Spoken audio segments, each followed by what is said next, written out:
तो आज हम एक प्रॉब्लम सॉल्व करेंगे जो कि simple harmonic motion and uniform circular motion पर मबनी है। तो प्रॉब्लम हमारा असल में ये कहता है कि आपके पास a particle of mass 0.5 kilogram is attached to a spring with spring constant 200 newton per metre. The particle is undergoing simple harmonic motion with an amplitude of 0.2 meter. Determine the angular frequency of the particle motion and find the maximum speed of the particle during its motion. तो problem हमारा असल में ये कहता है कि आपके पास एक ये पार्टिकल जिसका कुछ मास 0.5 किलोग्राम है, वो एक स्प्रिंग के साथ बंधा हुआ है और ये एक सिंपल हार्मोनिक मोशन परफॉर्म कर रहा है, यानी कि बैक एंड फोर्थ बार बार इस पोजीशन के अबाउट बार बार क्या कर रहा है, मूव कर रहा है। तो इस मोशन को हम असल में सिंपल हार्मोनिक मोशन कहते हैं और उस सिंपल हार्मोनिक मोशन के अंदर जो एम्पलीट्यूड है वो असल में 0.2 मीटर है, यानी कि इस मीन पोजीशन से एक्सट्रीम पोजीशन तक का जो फासला है वो असल में आपके पास 0.2 मीटर है।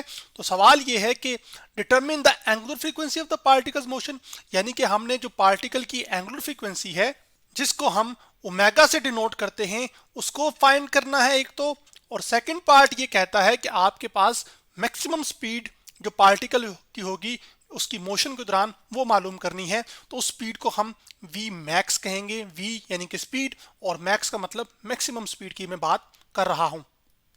तो सिंपल हार्मोनिक मोशन और यूनिफॉर्म सर्कुलर मोशन के लेक्चर में हमने ये पढ़ा था कि अगर एक बॉडी सर्कुलर पाथ में, जैसे कि ये मास लाल सर्कल पाथ के अंदर क्या कर रहा है, मूव कर रहा हो, तो अगर मैं ऊपर से एक लाइट शाइन करूं और नीचे आपके पास एक स्क्रीन पड़ी हो तो आपको ऐसा लगेगा जैसे जो मोशन ये लाल मैस परफॉर्म कर रहा है ये तो असल में सर्कुलर है, लेकिन इस रोशनी की वजह से असल में आपके पास एक अक्स या एक परछाई आपको यहां पर सर्कल के डायमीटर पर दिखाई देगी और ऐसा लग रहा होगा कि आपके पास ये जो मोशन असल में ये मैस परफॉर्म कर रहा है ये ऐसा ही लग रहा होगा जैसे एक सिंपल हार्मोनिक मोशन है जिसमें मैस कभी दाएं कभी बाएं कभी दाएं कभी बाएं इस तरह की मोशन परफॉर्म कर रहा होगा। तो ये इसी से रिलेटेड प्रॉब्लम है। तो अब ये जो एंगुलर फ्रीक्वेंसी है जो हमने मालूम करनी है वो असल में क्या होती है कि कितने रेडियंस एंगल कवर हुआ है एक सेकंड के अंदर, उसको असल में हम क्या कहते हैं, एंगुलर फ्रीक्वेंसी। जबकि स्पीड क्या होती है कि किस रफ्तार के साथ ये मैस इस मीन पोजीशन के अबाउट क्या कर रहा है, ऑसिलेट कर रहा है। तो चलें अब गिवन डाटा को लिख लेते हैं और फिर वहां से डिटरमिन करते हैं चीजों को। तो हम इसी तस्वीर के ऊपर लेबल कर लेते हैं। तो जो मैस है आपके पास वो कितना है, 0.5 किलोग्राम, जबकि जो स्प्रिंग कांस्टेंट है वो आपके पास उसकी वैल्यू है 200 न्यूटन पर मीटर। जबकि जो एम्पलीट्यूड है यानी कि इस मीन पोजीशन से एक्सट्रीम पोजीशन तक का फासला जो कि यहां पर एक्स से लेबल किया हुआ है, हम तो जनरली इसको ए से लेबल करते हैं, तो वो कितना दिया हुआ है आपको, आपके पास है वो असल में 0.2 मीटर। जिन चीजों को हमने मालूम करना है वो हमारे पास हम यहाँ पे लिख लेते हैं। एक तो है एंगुलर फ्रीक्वेंसी जो कि ओमेगा है और उसके साथ साथ मैक्सिमम स्पीड जिसके साथ ये मैस ऑसिलेट कर रहा होगा वो हमने मालूम करनी है, तो वो आपके पास v मैक्स आ जाएगी। तो जब हमने टाइम पीरियड और फ्रीक्वेंसी के बारे में पढ़ा था मैस स्प्रिंग सिस्टम के लिए, तो उसके लिए जो एंगुलर फ्रीक्वेंसी थी ओमेगा, ये असल में बराबर आई थी आपके पास square root spring constant divide by mass के। तो इसी रिलेशन का हम इस्तेमाल करके असल में एंगुलर फ्रीक्वेंसी को क्या करेंगे, डिटरमिन करेंगे अपने सिनेरियो के लिए। तो एंगुलर फ्रीक्वेंसी का रिलेशन में आपके पास यहां पर लेकर आ गया हूं।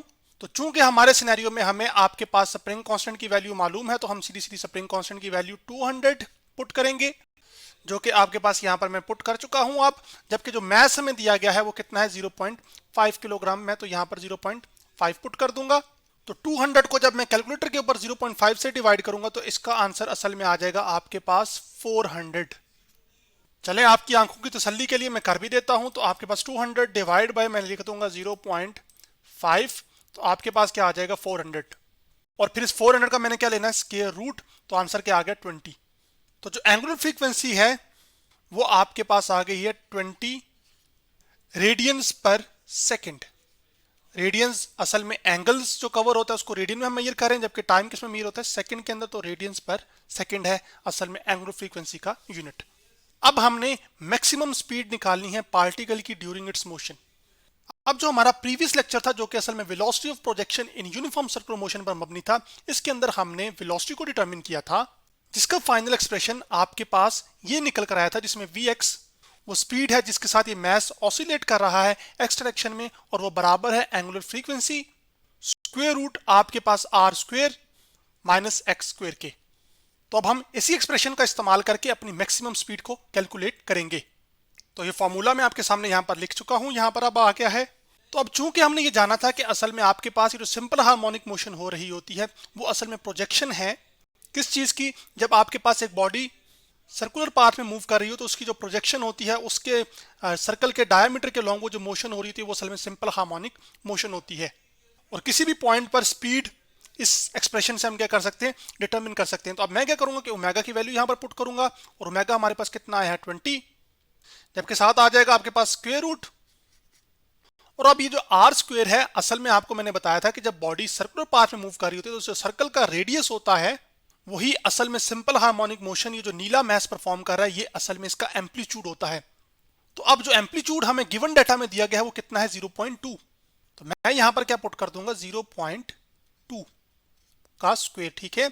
और साथ ये x असल में किसी भी पॉइंट, जैसे कि ये पॉइंट P है, इसकी जो प्रोजेक्शन है वो ये है, तो आपके पास मीन पोजीशन यानी सर्कल के सेंटर से जो जहां तक का फासला है उसको हम इंस्टेंटेनियस डिस्प्लेसमेंट या x से लेबल करते थे। तो जब लेक्चर में कंक्लूड कर रहा था तो मैंने ये बताया था कि आपके पास जो सिंपल हार्मोनिक मोशन परफॉर्म हो रही होती है तो इस मैस की जो मैक्सिमम स्पीड होती है वो उसकी मीन पोजीशन पर होती है, और मीन पोजीशन पर आपके पास जो x होता है यानी कि इंस्टेंटेनियस डिस्प्लेसमेंट वो कितनी होती है, वो 0 होती है। इसका मतलब है यहाँ पर 0 आ जाएगा, और 0 का स्क्वायर क्या होता है 0, तो मैं वो लिख ही नहीं रहा, तो आपके पास ये एक्सप्रेशन आ जाएगा। तो अब जो Vx है वो असल में हमारे पास Vmax है। तो जो मैक्सिमम स्पीड होगी सिंपल हार्मोनिक मोशन की वो उसकी मीन पोजीशन पर होगी। तो 20 मल्टीप्लाई बाय आपके पास आ जाएगा, हम 0.2 का स्क्वायर रूट ले लेते हैं तो 0.2 लिखूंगा, पहले सॉरी इसका स्क्वायर लेना है हमने यहाँ पर क्योंकि स्क्वायर है, तो 0.2 को मल्टीप्लाई करूंगा दोबारा 0.2 से, तो ये जवाब आ गया। और उसका फिर हम क्या ले लेते हैं स्क्वायर रूट, और 0.2 आ गया। लेकिन मुझे एक गलती हो गई है, इतना लंबा मुझे आपको बताना नहीं चाहिए, थोड़ा सा डायरेक्ट ही कर लेते हैं। ये स्क्वायर स्क्वायर रूट से क्या हो जाएगा असल में कैंसिल, तो आपके पास 20 मल्टीप्लाई हो जाएगा किसके साथ, 0.2 के साथ। तो कैलकुलेटर के ऊपर मैं क्लियर करता हूं और 20 को मल्टीप्लाई करता हूं आपके सामने 0.2 के साथ, तो जवाब आता है आपके पास 4। तो जिस मैक्सिमम स्पीड के साथ ये मैस ऑसिलेट कर रहा होगा, जिसको आप ये मैस भी समझ सकते हैं, वो असल में 4 मीटर पर सेकेंड होगा। तो आज हमने एक प्रॉब्लम जो कि सिंपल हार्मोनिक मोशन और यूनिफॉर्म सर्कुलर मोशन पर मबनी था उसको सॉल्व किया।